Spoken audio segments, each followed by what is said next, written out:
Reaksi yang ditunjukkan Kejaksaan Negeri Karo ya di hari Selasa kemarin itu sungguh-sungguh sangat mengagetkan kami. Ya, penangguhan penahanan itu produk penetapan hakim, Pak. Harusnya kan begitu diketahui, by phone aja sekarang beres, langsung ke LP sama-sama, ya kan? Jaksa yang diminta untuk melaksanakan menandatangani secara administrasi. Yang paling mengagetkan kami, Bu Kajari ini mengeluarkan surat yang sangat provokatif.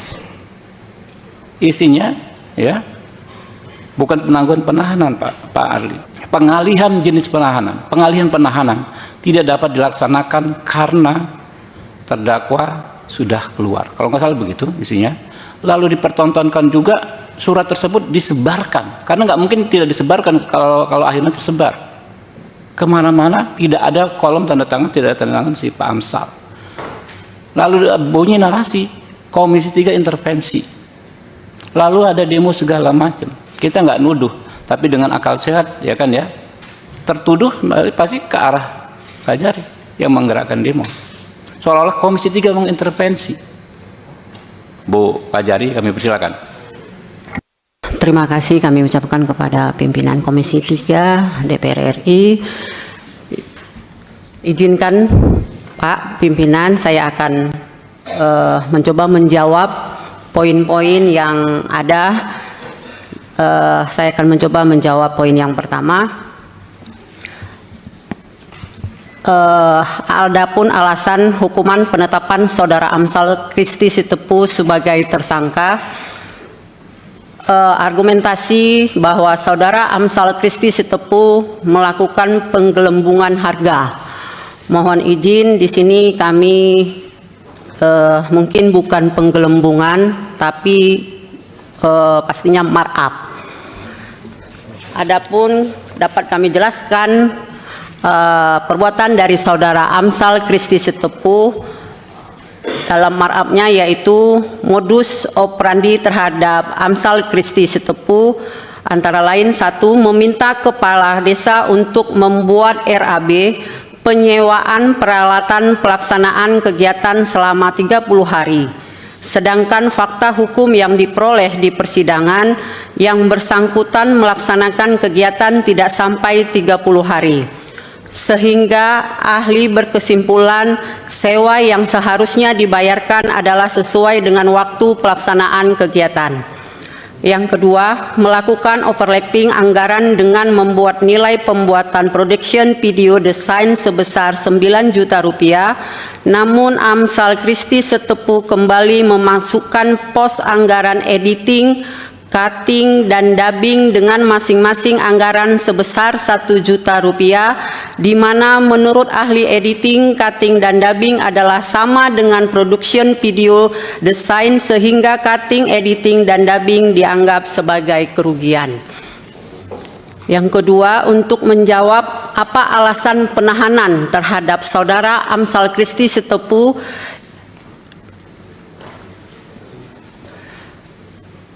sudah menjadi pengetahuan kita semua bahwa saat ini penahanan tidak lagi murni subjektif, melainkan harus berdasarkan alasan yang terukur dan jelas sebagaimana diatur dalam pasal 100 ayat 5 KUHP baru, yakni apabila tersangka atau terdakwa mengabaikan panggilan penyidik sebanyak 2 kali berturut-turut tanpa alasan yang sah, memberikan informasi tidak sesuai fakta pada saat pemeriksaan, menghambat proses pemeriksaan, berupaya melarikan diri, berupaya merusak dan menghilangkan barang bukti, melakukan ulang tindak pidana, terancam keselamatannya atas persetujuan atau permintaan tersangka atau terdakwa, dan atau mempengaruhi saksi untuk tidak mengatakan kejadian sebenarnya. Poin yang mana dari syarat penahanan di atas yang terpenuhi sehingga Saudara Amsal Christy Sitepu dikenakan penahanan. Menurut kami yang menjadi dasar penahanan Saudara Amsal adalah pasal 21 KUHP lama, di mana Amsal ditahan pada tanggal 19 November 2025 sampai dengan 08 Desember 2025. Yang ketiga, Komisi 3 DPR RI meminta Kajari Karo untuk menjelaskan dugaan intimidasi terhadap Saudara Amsal Kristi Sitepu dan Saudara Jesaya Perangin Angin yang dilakukan oleh Oknum Jaksa Saudara Wira Arijona, Kasipitsus Kejari Karo Saudara Renhat Harpe Sembiring, dan Kasih Intel Kejari Karo Saudara Dona Martinus Sebayang dengan memberikan brownies dan mengatakan, ikuti saja alurnya, jangan pakai pengacara, tidak usah ribut, tutup konten-konten itu, ada yang terganggu.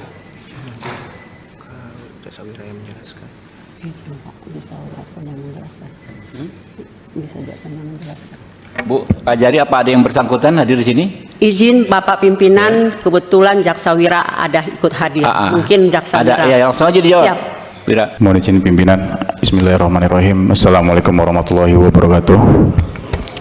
Yang saya hormati pimpinan DPR RI Komisi 3 beserta dengan anggota.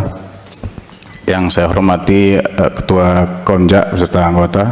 Yang saya hormati juga Saudara Amsal beserta dengan keluarga.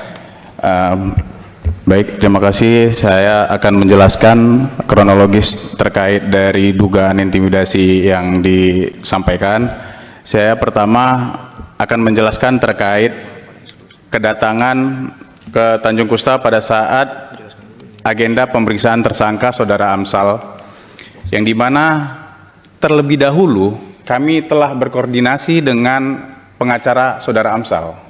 Jadi dari situ tidak ada niatan sedikit pun kami mau mengintimidasi, karena kami juga sudah berkoordinasi dengan pengacara Saudara Amsal untuk hadir di Tanjung Kusta, bertemu di Tanjung Kusta untuk dilakukannya pemeriksaan. Namun pada saat itu penasihat hukum berhalangan hadir dikarenakan satu dan lain hal yang tidak mungkin saya sebutkan di sini. Dan saya hadir tidak hanya sendiri, ada dua rekan tim saya juga. Di situ juga disaksikan bahwasannya penyerahan itu tidak dari tangan saya, yaitu tangan dari staf saya, dan tidak ada omongan apa-apa, Pak. Mohon izin, saya juga tidak ada niat apapun. Kami hanya murni mengedepankan rasa kemanusiaan, hati nurani. Dan di sini saya juga akan berikan beberapa dokumentasi dari tahun 2024. Ini sudah menjadi budaya kami, Pak, di Tanah Karo, Pak.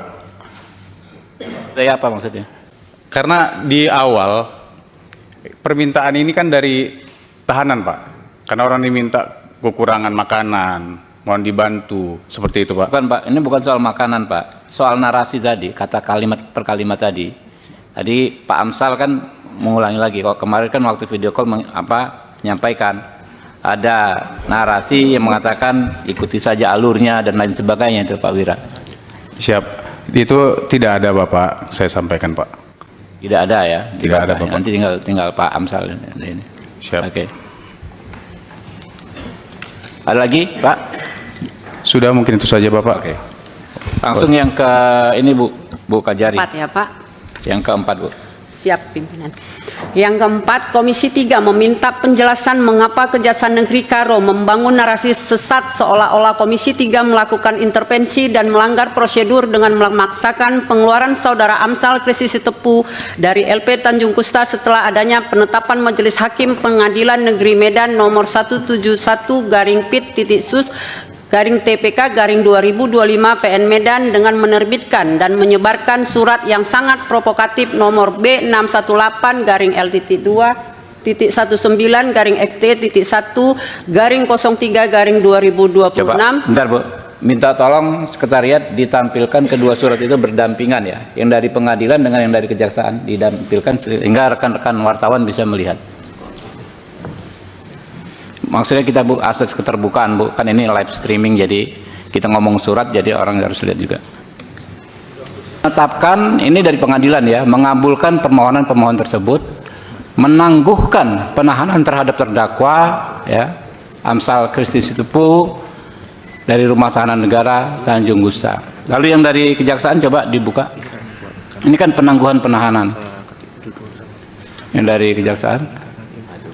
Lihat perihalnya.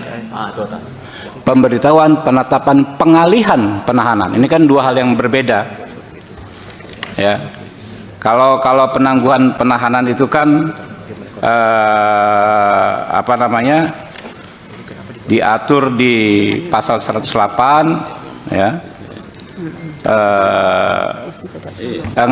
Pengalihan jenis penahanan pasal 108, sementara penangguhan penahanan pasal 110 kuhap baru. Enggak, tolong Bu, dijelaskan Bu.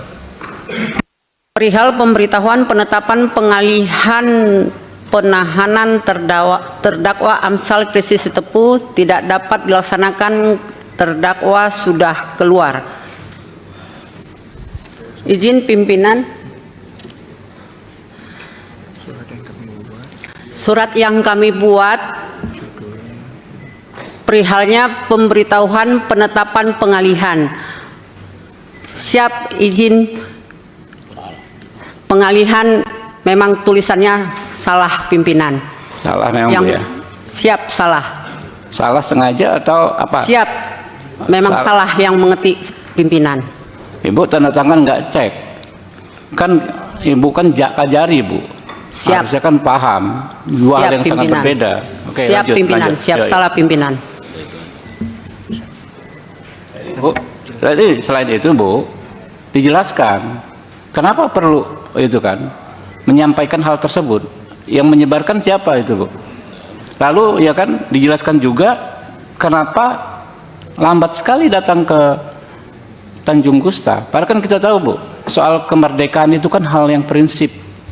Kalau menurut Pak Hinca, jangankan 1 jam Pak, 5 menit aja. Kalau orang harusnya haknya dikeluarkan di tangguhan penahanannya, kita harus apa namanya laksanakan. Nah, minta tolong itu Bu, dijelaskan aja Bu, apa hambatannya sehingga telat datang ke Tanjung Gusta gitu Bu.